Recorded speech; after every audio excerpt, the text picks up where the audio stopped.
مبارک مبارک مبارک د محمد نبی مینوالو ته ډیر یو په زړه پورې خبر د پاکستان بابر اعظم په شمول داسې ډیر نور لوبغاړي شاته پرېښوده په څه کې او څنګه میډونه سره تر پایه وګورئ. السلام علیکم ګرانو دوستانو، وخت مو په خیر، ستړي مه شئ. دوستانو تاسو ته بهتره معلومه ده چې د افغانستان ملي لوبغاړی محمد نبی نن سبا په ویټالټي بلاس سیالیو کې لوبیږي، یعنې د کینټ لوبډلې سره دی. دوستانو محمد نبی د ملي لوبډلې یو ډیر یو په زړه پورې آلراونډر دی چې نن سبا په کینټ کې لوبیږي. دوستانو په ویټالټي بلاس کې یو رینکینګ ایم وی پی ورته وایي، ویټالټي بلاس یو رینکینګ جاری کړی دی د 2019 چې په هغې کې دوستانو تاسو کتلی شئ محمد نبی په 4م نمبر باندې دی. یعنې تاسو دوستانو وګورئ ډي آر سی شاته، هارډرس ویلجن، ډیوډ میلن، دا ټول ګورئ اول دویم دریم دي او ورپسې 4م نمبر چې دی محمد نبی دی چې ډېر لوبغاړي ټام بانټن او ورسره د پاکستان بابر اعظم چې بابر اعظم د پاکستان اوپننګ یوزي یعنې اوپنر بیټسمین دی، ډېر ښکلی په زړه پورې بیټسمین دی او په ویټالټي بلاس کې هم په زړه پورې هغه تیر میچ کې هم سنچري والا ډېر ښکلی بیټسمین دی،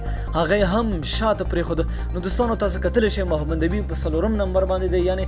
ډېر ښکلی ذریعه دا ایم وي پي د هغه رینکینګ دی، هغه لوبغاړي چې په ویټالټي بلاس کې ښه ولوبېږي نو د هغې رینکینګ جاري کوي، یعنې د هغې نومونه هغه ټاپ 10 کوم کسان چې وي د هغې نومونه دو بیا دوی آل اراوند د ورلډ یعنې په ټوله نړۍ کې دوی اناونس کوي یعنې اعلانوي چې په هغې کې محمد نبی 4م نمبر راغلی دی. نو دوستانو که چېرته تاسو د محمد نبی مینوال یاستئ نو ویډیو سره لایک کړئ او د خپلو دوستانو سره شیر کړئ. تر بلې ویډیو د الله په امان.